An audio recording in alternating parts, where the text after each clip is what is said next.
Hi, I'm Joseph Fink, creator of Welcome to Night Vale. If you've been enjoying our show for the past few days or weeks or months, we'd really appreciate it if you'd consider supporting Night Vale by throwing a little money our way. It's expensive to do things like produce cool noises for you to listen to, host those noises, and to clean up the blood and viscera left after every recording session. Just go to commonplacebooks.com and click on Welcome to Night Vale to help us out. We even have cool rewards for those who give a little more. $5, $10, $20. It would all allow us to keep making Night Vale as cool and complex as we all want it to be, and those of us on the other end of the mic would be truly grateful. Thank you.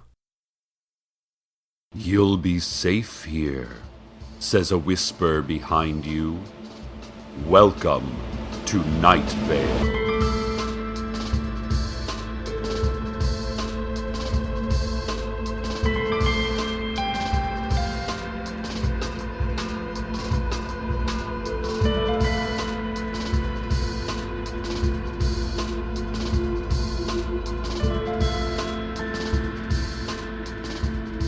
Listeners, today begins Night Vale Poetry Week, one of our most sacred town traditions.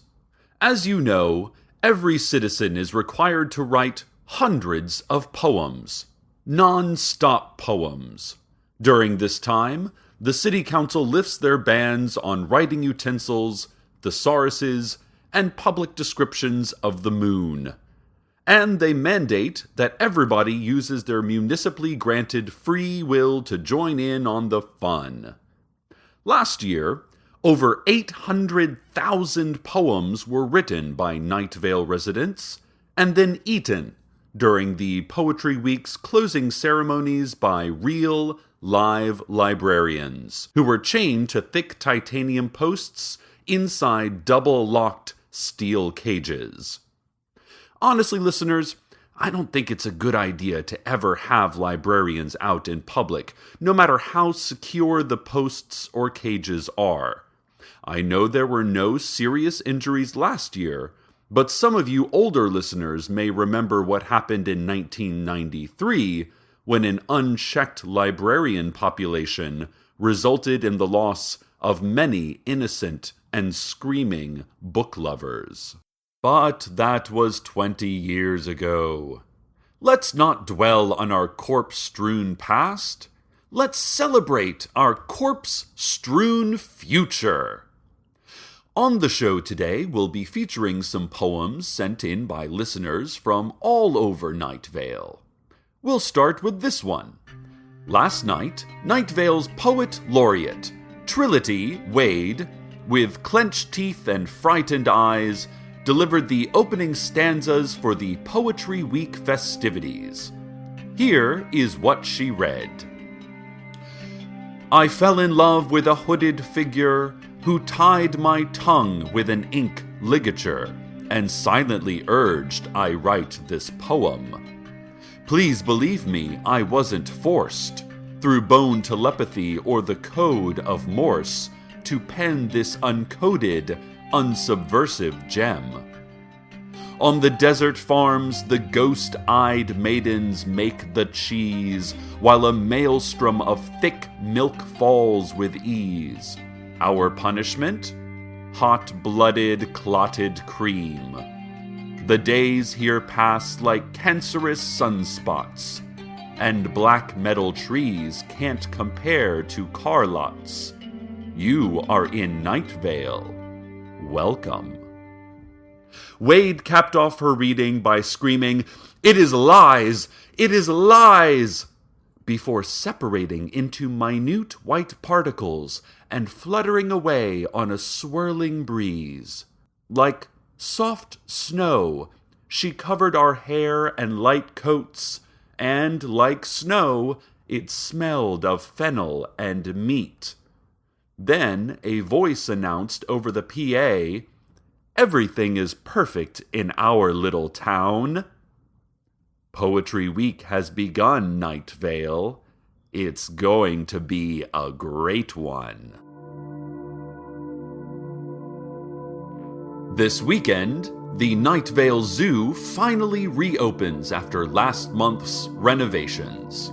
Among the new features are fences and plexiglass to separate the animals from each other and from zoo patrons.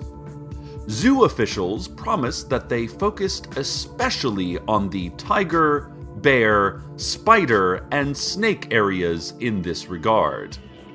Another new feature is the Sensory Extraction Room, where a randomly selected zoogoer will be dropped into a pitch-black, soundproof booth for 2 straight days while zookeepers harvest their scent and teach it to genetically improved predators. They've also unveiled a new logo featuring a swan being eaten by a giraffe and a new slogan, "You go to the zoo so the animals can watch you." So come join in on the fun this weekend. Slow-moving children with more than 15% body fat get in free. Oh, I can't wait anymore, listeners. Poetry Week has to be the most wonderful time of the year. Let's get back to some fantastic poems that have been sent in. Some of them are even from our city officials, like Mayor Pamela Winchell, who put her quill to parchment and sent us this lovely stanza. No one will have to be anyone ever again. In fact, it will not be allowed. That poem also doubles as recently enacted legislation enforced by the Sheriff's Secret Police. Thank you, Mayor. And now, and this is very special, a poem written by the sheriff himself. Here goes. The town criers have cross-stitched their mouths shut and stapled their eyes open. The benches are all broken. No one sits down anyway. No one can fit their broken wings beneath their cloaks. A skin condition that makes its victims appear timelessly sad afflicts most. Prominent citizens drown in the carpool lane. Their makeup floats to the surface. Wine glasses clink together. They hate each other. They clink until one breaks and then the other. There is no such thing as vagrants. There is no such thing as home. The sun has a tick. No one can afford flowers, but the children stand very still in the garden until the cold snap cracks. Very pretty. Thank you, Sheriff. And now a poem sent in by Erika Paschold, a 3rd grade teacher from Night Vale Elementary. It is called Street Cleaning Day. Run, run, remain calm, run. Where are my children? Do I have children? Run, run, remain calm, run. I know where they will not go. But what way? Again the announcement. Run, run, remain calm, run. They are coming. I must choose. I have chosen. Save myself. Thank you, Mrs. P. You did the right thing. Madeline LaFleur, Executive Director of the Night Vale Tourism Board, sent in a piece of paper that just reads, in all caps, "Tourism is important." Below that is a reddish-brown smudge shaped like an underfed hawk alighting upon a mesquite tree. She also scotch-taped what appeared to be 3 human molars to the page. You know, at first I thought, this is not poetry. This is visual art, but that's mere semantics. We are all poetry, Night Vale. Every breath or branch or sigh before another hopeless night of uneasy slumber is itself a verse in a great poem. Oh, here's a question, listeners. Have you seen those new billboards all over town recently? They have no pictures, just hyper-bright and colorful text that reads, 20% off everything. We're going to take 20% off everything. Everything. We're crazy.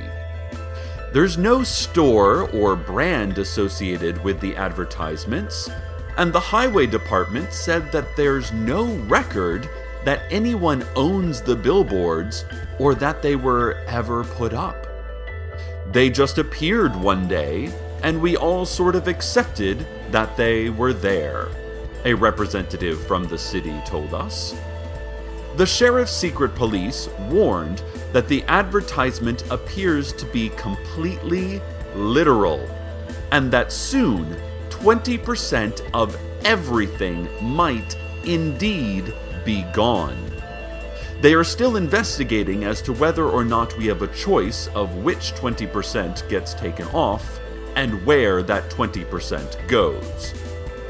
Scientists say that the 20% must go somewhere because of something to do with something called thermodynamic laws, but police officials remind us that scientists are comedians and that they should stick to comedy.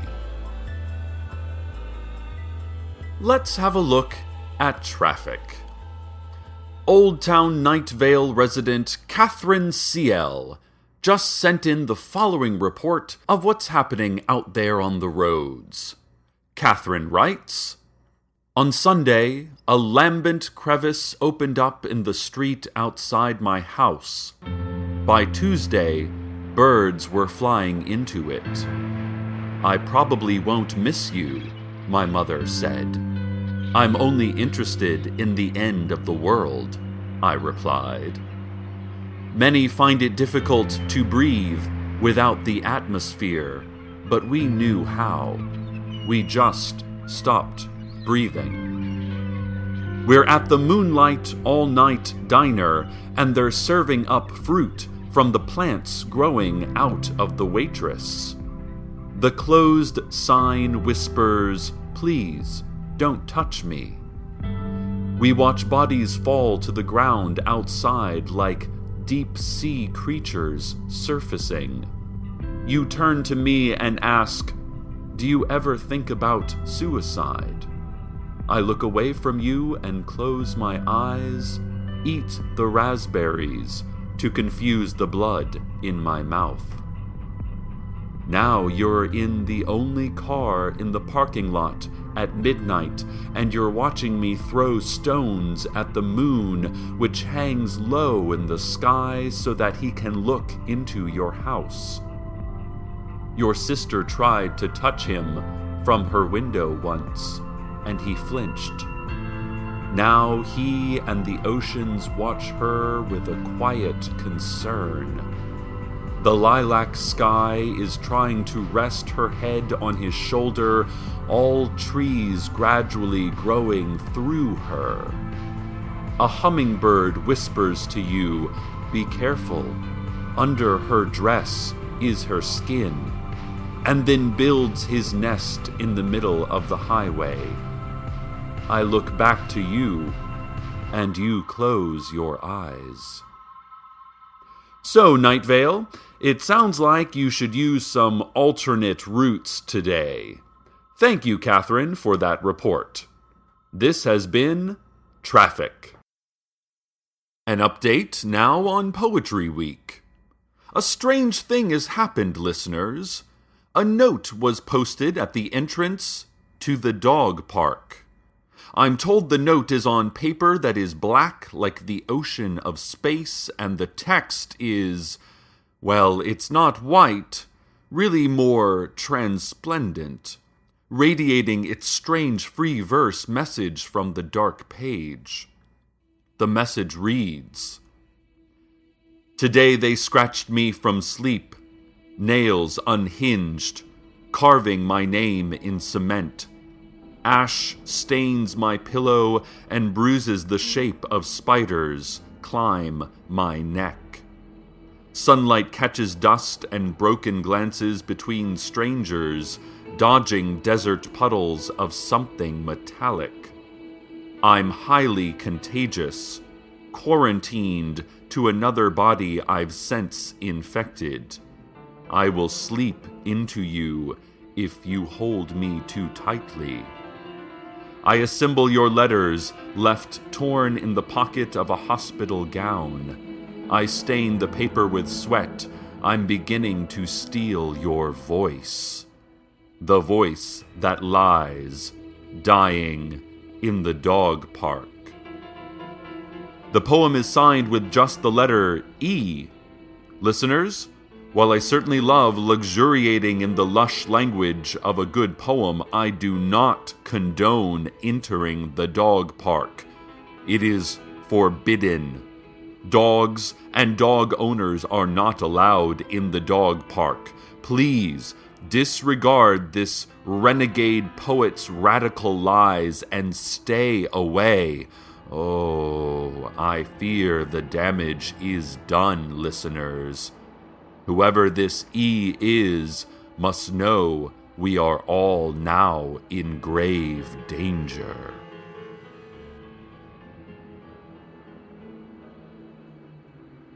And now, a word from our sponsor. With low interest rates, now is the perfect time to buy a home. Just name your amenity. Every house in Night Vale has a luxurious view of the void. We also have great schools and plenty of spiders. Who wouldn't want to settle down in Night Vale? Seek a licensed realtor to help you find the house of your dreams. Realtors live inside deer. When you find an undersized stag or ailing doe you can catch, simply wrestle it down and knife open the chest cavity. Then let the realtor inside help you achieve your American dream. The head of the Greater Night Vale Realty Association, Russel Swenson, says, "No one has lived here for years. You're one of them, one of the no ones. A woman is a fire, and no one is invited. Anyone can watch. No one can help." Hey, Dana, is this a poem Russell wrote for us, or... So, start looking today for your new Night Vale home. As the old saying goes, streets swallow their own tails and choke. Listeners, oh, this is bad news. The gates to the dog park have been opened for the first time anyone can recall. In fact, no one even knew there were gates. We've only ever seen tall, black walls with no visible entrance or exit, but there are gates, and apparently they're just standing wide open. Witnesses say that inside you can see a couple of old tennis balls, some frisbees, and a black stone monolith that is humming a hum that makes everyone who hears it feel calm and ever so slightly more sensual. The City Council issued a statement moments ago which was just a series of ancient glyphs. No one could read the language, but we all understood what it said. It was a dire warning, a warning to the mysterious E, a warning to those by the dog park, a warning to all of Night Vale, a great pain, a great piercing, A great scream that will soon break apart our sky and our lives if this insolence does not stop. If you are near the dog park, listeners, do not enter it. The monolith, or whatever you think you see, is not for you to know. Public property is not for citizens. Stay home, Night Vale. Write your poems. This should be a fun and festive time to write government-mandated rhymes, not storming the shores of hell and bringing us all to war with you.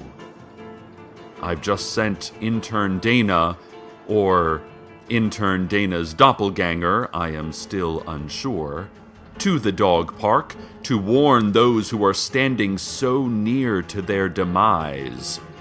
I only hope Dana is in time to save them. Let us go now, possibly for the last time, to the weather.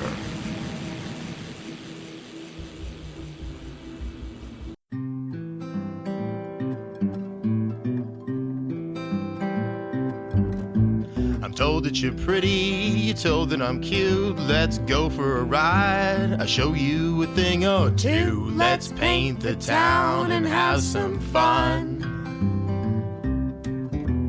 We'd be a pair, just get me home by one. I know a place we can relax. You'll wear a skirt, I'll wear some slacks. There'll be some organs, there might even be sax. We'll say goodnight and I will be blue. I'll stew for a while in my Saturday tutu. Fall asleep happy, just get me home by 2. I got a car, I drive like a pro. You should see me in action, check out my mojo. I'm romantic, a dance king, a Romeo. I'm fond of you, you seem to like me. I got a keyhole and you got a key. Let's take it on slow till we are away. I'm fond of you, just get me home by 3. I swing you around on a Saturday night. You're the belle of the ball, I'm a bull at a bullfight. Why say adios when we can be dose? I might want less, you might want more. You say let's nuzzle, I say what for. You show me your backseat, I show you the door. I like the sofa and you like the floor. I'll stay for a cuddle, just get me home by 4. I'm told that you're pretty, you're told that I'm cute. Let's go for a ride, I'll show you a thing or two. Let's paint the town and have some fun. We'd be a pair, Oh, we'd be a pair. just get me home. I'll get you home by 1.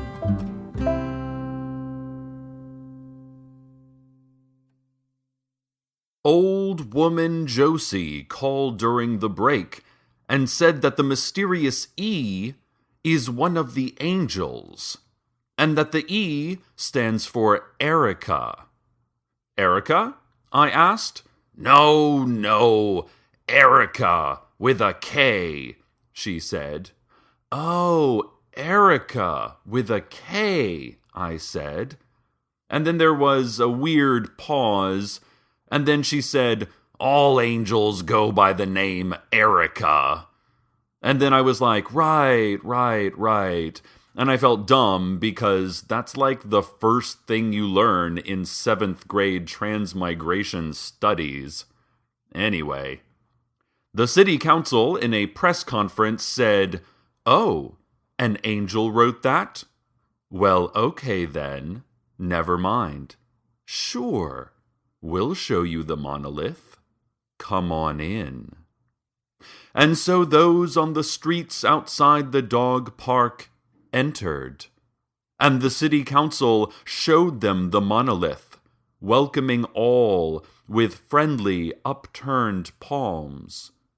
But some witnesses resisted. Their conservatism served them well, for the tall black gates soon closed, vanishing into the smooth onyx walls, taking the dog park visitors with them. No entrance, no exit. There may never be either again. Sadly, intern Dana, or her double, was inside the dog park when it was sealed. And listeners, I hesitate to tell you, but as a journalist, I think I must. Intern Dana, or her double, texted me a photo of the monolith just before the gates closed. Did you know there is an inscription at its base? And get this, right here, on this, the first day of Poetry Week, the inscription is a poem. According to the plaque, the poem was written in 1954 by former Night Vale Mayor Danielle DuBois, quote, "in honor of nothing that should never not be unknown." The poem reads, "The gentle man in glow light is a candle in his maybes. His face is a loamy bog. Do you ever stop to look at all the blood you gather? Metal halos spring from your attention. She said, watch with all your eyes, lest chance again escape you. Said, chalks wasted on blind children wrote today's specials on the board. What's blessed entry in this weather? I heard it tapping, but it doesn't leave a trail. When you catch a beating heart in the wild, you hold it squirming and say, that is that. But the damn thing keeps on moving till you squeeze it in your hands. I know not what the monolith's poem hides, Night Vale, nor if there will be any consequences for my actions today. But I do know it is Poetry Week. It is only the beginning of our fun and festive favorite time of year. Let's not think about what we're not allowed to know. Let's think about what is safe to know. And let's start with the beauty of our words. So get out those pens and dust off your iams and couplets. Also, intern Dana, or your double, you will be missed. I tried texting you back, but now there's just blood seeping up through some newly formed crack on my touchscreen, so I think that's a no-go. Goodbye, Dana. And for the rest of you, goodbye too, but with the hint of a future hello. Stay tuned next for the sound of some helpless thing being eaten. Good night, Night Vale. Good night.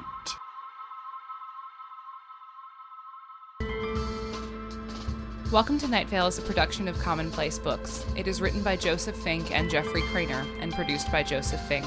This week's episode features writing contributions from Trilety Wade, Russel Swenson, Vanessa Irena, Katherine Ciel, Erika Paschold, and Danielle DuBois.